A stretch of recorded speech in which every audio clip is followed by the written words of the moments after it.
Good afternoon, everyone. This is Sue Sigler with California Association of Food Banks, and I want to welcome everyone to our second webinar and call related to drought relief. Thanks so much for joining us today. We have a few people on the line, and I expect there'll be a couple more who will be joining us momentarily.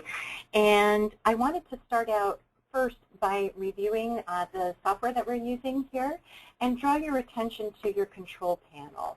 About a third of the way, about 2/3 of the way down, you'll see both a question box and a chat box. If those are not expanded on your control panel, you can do that by clicking on the plus sign immediately to the left of either of those words.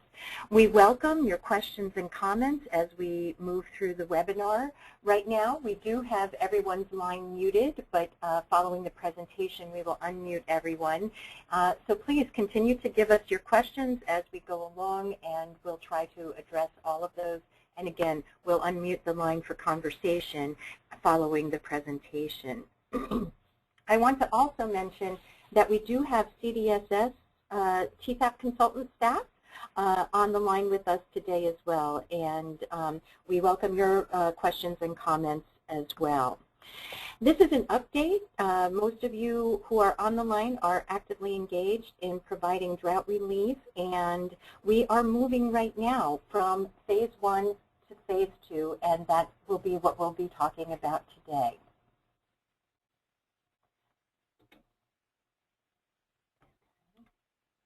Just trying to get my slides to advance. There we go.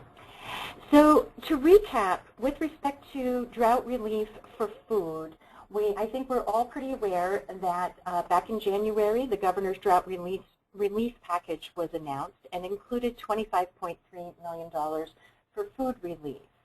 In the budget that was signed just last week, there was included an additional $5 million for fiscal year 2015.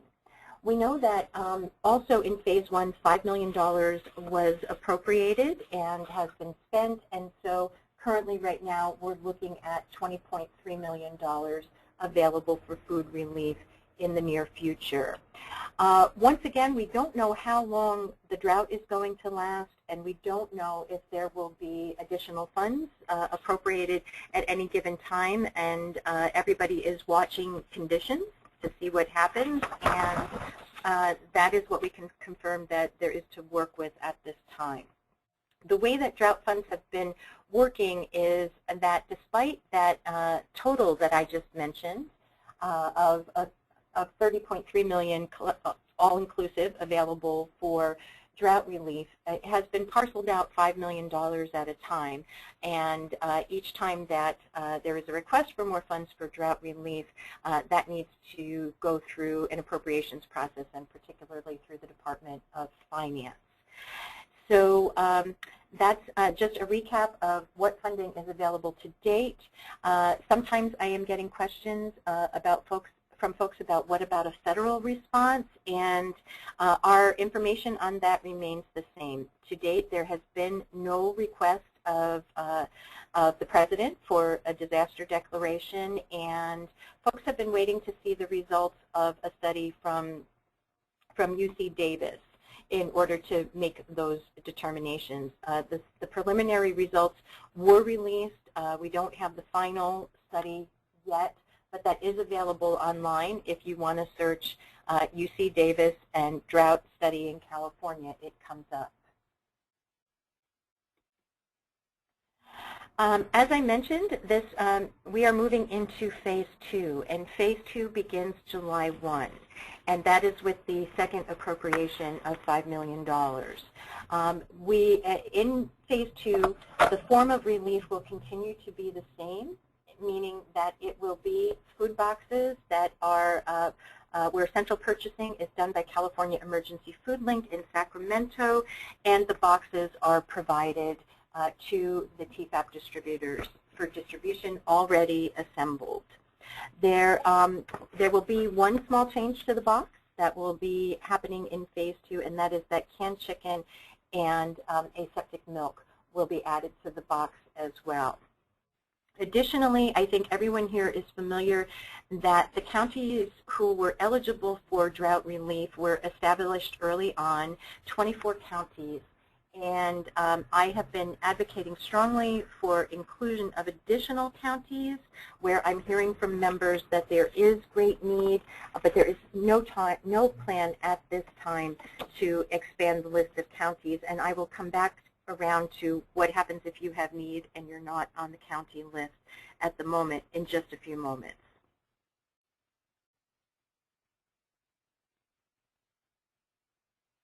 One of the things that sorry, my slides got a little out of order. Thank you. One of the things that we know now also is that there will be a phase 3 once the $5 million is spent down in phase 2. The date of that is unknown, and right now CDSS staff are reviewing a number of things from phase 1 and phase 2 to see how things are working, and there is potentially an opportunity for some tweaks down the road, but right now there's nothing known about what will be coming for phase 3. One of the things that I think everyone is aware of is that CAFB members do such wonderful work in distributing fresh produce, and we did include a request to include fresh produce in the package for phase 3 that is currently under consideration. It does get a little complex, and the reason for that is because central purchasing would not be done on fresh produce, and because that changes a model of food relief from central purchasing in Sacramento to potential local purchasing on the part of the food bank. And we have seen in the past where folks have been very challenged to be able to accomplish that. And so I just want to let everybody know that that is something that has been discussed. I'm not expecting necessarily that that will be forthcoming, but if you have questions about that or you have needs that are unique to your food bank that are not met by the current form of disaster relief, please do be sure to let me know. There are advantages and disadvantages, obviously, to both models, and particularly local purchasing allows dollars to stay in the community. But once again, really concerned about the capacity of certain counties to be able to engage in a program like that. And so we do not have a decision on that yet. As always, folks are welcome to augment their disaster distributions with produce source provided by the food bank, but there is no funding available from CDSS for that at this time. We have to keep reiterating that communication is vitally important, that we know that you folks are the boots on the ground, the eyes and ears, seeing what's happening in real time. And it's really important to continue to communicate your needs to both your chief PEP consultants and to California Emergency Food Link. Remembering also that FoodLink is available to help with distribution models. They can provide things like just-in-time delivery of food boxes. They can provide a truck for on-site storage and a number of other creative options, so that if you need assistance with your disaster distributions, please do remember that that is available through FoodLink. And then, of course, additionally through CAFB. We want to continue to fill the role of identifying issues and elevating those, ideally getting them addressed. And so any problems or concerns that you have, please do keep us in the loop on that. And then additionally, as your need continues to change, please keep us in the loop on that as well. I know that we are expecting to see need and demand peaking in July and August, so that we would expect those are when we will be seeing the most people who are requesting assistance, but we don't know if what happens will actually meet our expectations. So once again, communication with everyone involved is really key, and we appreciate everybody sharing what their concerns, needs, wish lists are, etc. And that gives us something that we can work with going forward. Again, the 24 counties who were included in Phase 1 are listed here. and I think everybody knows who you are. Now, what happens if you're not on the county list? I mentioned earlier that we had several counties that I have heard from that feel they do have a need for disaster relief food who are not included on the list. I also mentioned a moment ago that there is no plan to expand the list at the moment, and I want to talk about what it takes to be able to expand the list. One of the things that is most important is to remember that just being able to show an increase in demand at the food bank is insufficient to make a case to be included on the county list, despite that I know that many folks have been seeing a surging demand. We have to be able to link that to unemployment created by the drought, and that is difficult to do, admittedly. We have to remember that our members are the folks who are on the ground seeing what's happening in real time, but that any kind of data we might look at obviously is a look back at time that's already passed. So the important thing to do is to continue to communicate with your TFAP consultant and with me about what your needs are, and then to look around your community to see if you can identify some kind of metric that can be used to make a case for food relief in your county. Once again, surging demand in general is not something that we can work with. In that case, we need to be able to tie that back to drought, and so looking at any numbers that you might be able to obtain locally related to unemployment or related to the number of ag workers coming in or out of the county.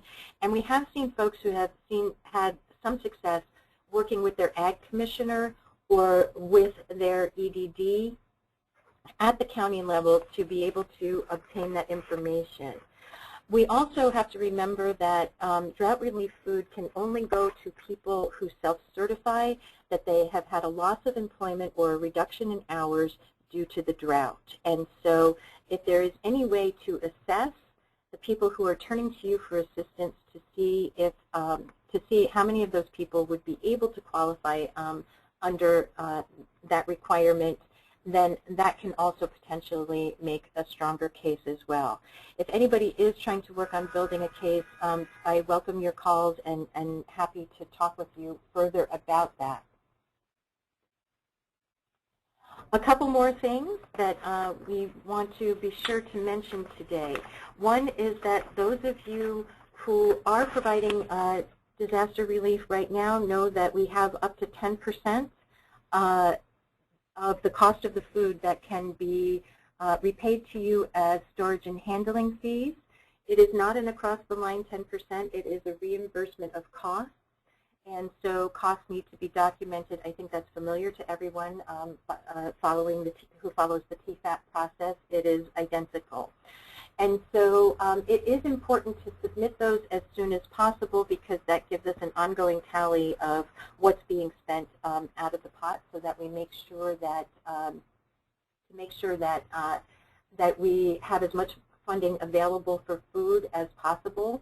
And I realized I used the term us a moment ago. You submit your receipts to CDSS and your TFAP consultant, certainly, and not to CAFB.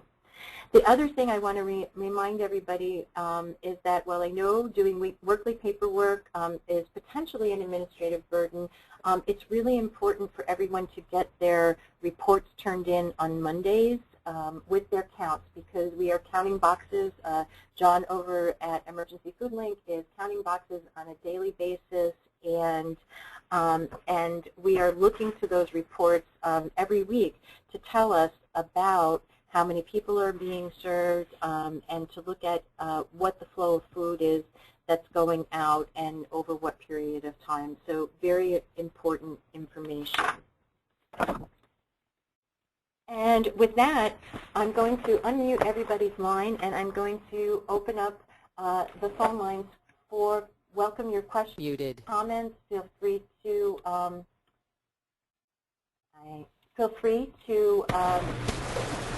Yeah. Well, when they broker loads, they don't get that high, but you know, they probably make it 15, 20%. Okay, somebody's talking on the line and we've Hearing the liability aspect of it, so liability based. we can hear what you're saying if you're sitting at your computer. So we'll ask you if you're not listening to the call, please mute your line. All right, this is not working as well as I hope. So I'm going to see if I can figure out who that seems to have taken care of it. Okay. Thank you for bearing with me for one moment while we get everybody unmuted. In the meantime, please do use the chat box to add your questions or comments. Can you hear me? I can. Oh, Who good. do we have Hi, on the line? this is Susan Haverland. I'm the VP of Programs and Services at Food Share in Ventura County. In talking with my rep, I got the impression that there might be, if we made a case, we would get food.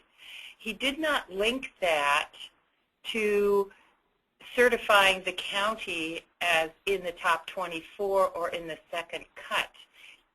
Do you have any additional information about that? I do, Susan. Thank you. That's a great question. So we need to distinguish between food sources. And so when we're talking about drought relief food, you do have to make a case to get that particular food, and you do have to be on the list of counties that's been approved by the Governor's Drought Task Force. The TFAP staff may have other resources that they can draw upon, and so that's why it's really important to continue communicating your need to them, even if you're not on the list of the 24 counties. So I'm glad to hear that you're working well with them, and I'm glad to hear that they've been able to be attentive to the needs. Yeah, they've been quite accommodating. But so would the aid take the form of, for example, additional TFAP commodities as opposed to the food boxes? That is a possibility. Okay. Thank you. You can't get food boxes unless you're on the county list. Okay, great. Thank you for that. And I have a question coming through in my chat box from Marianne. Thank you. That says, you say folks must self-certify in order to be able to receive assistance. Can you explain this more? Thank you, Marianne. Yes, we can. The part of the program was that that CDSS created a self-certification form.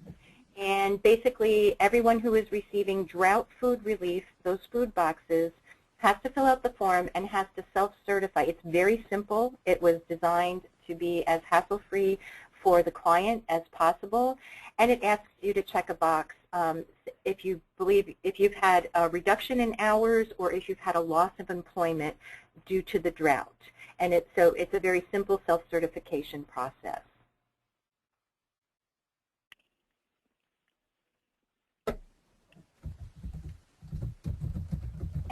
Anyone else? Let's see. Marianne, were you trying to get in there? Yes. We can hear you. Oh, okay. We have some people who say, I want that anyway, and they sign for it, and I don't believe they qualify for the program. But it says I can't question them. That's what bothers me. How do I go about saying I don't believe you do because you don't work in the field or you don't have any reduction of hours? How do we go about that? You know, that is one of the risks we run with the self-certification process. And that we do, you know, in an effort to make it as easy and for those people who do qualify to access the food, there is the risk that somebody could self-certify, you know, and falsely. And and we don't have any guidance on that. We are not encouraged, nobody has encouraged us to verify, et cetera. It has been the standard that we accept the self-certification. If you feel like you have enough people who are doing that, that means that you don't have enough boxes left to give to the people that you feel like are directly affected, that's probably something that you and I should chat about, Marianne. Okay. Okay. Thank you.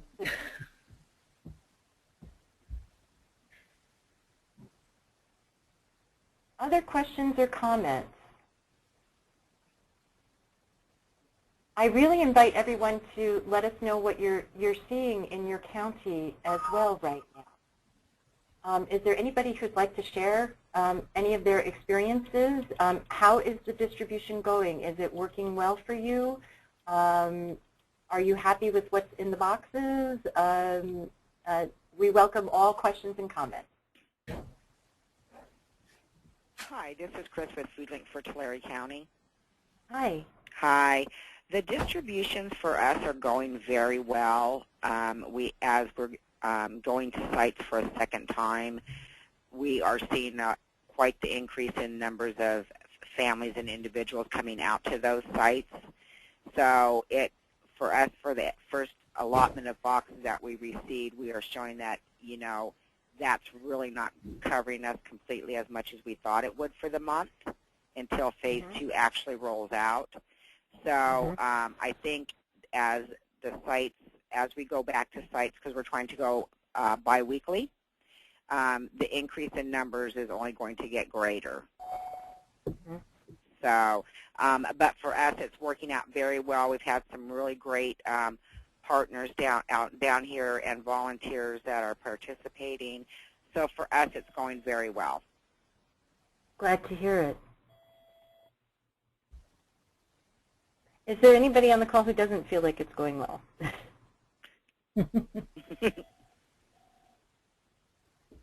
Okay, glad to hear that. Glad to hear that. One of the other things that I'm curious about from you all also is everybody doing SNAP outreach at the same time as their distributions? Have folks been doing that? At FoodLink for Tulare County, we have been, yes. Great, great.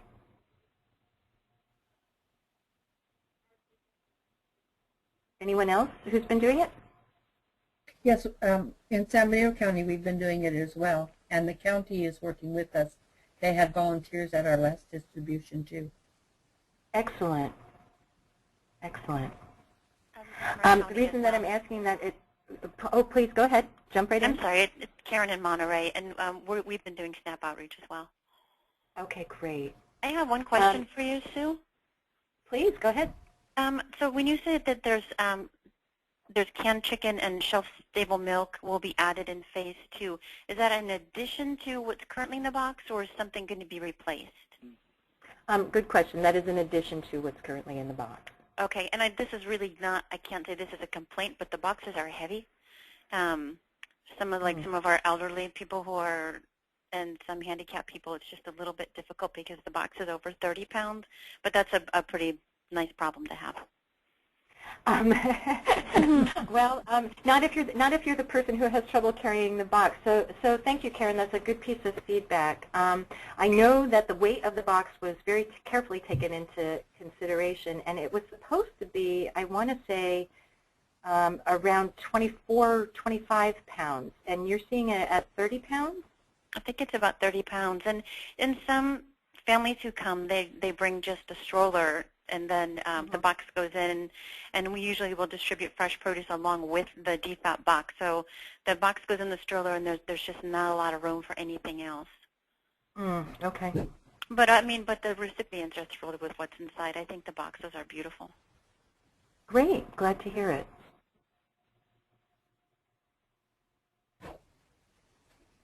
Anyone else want to jump in?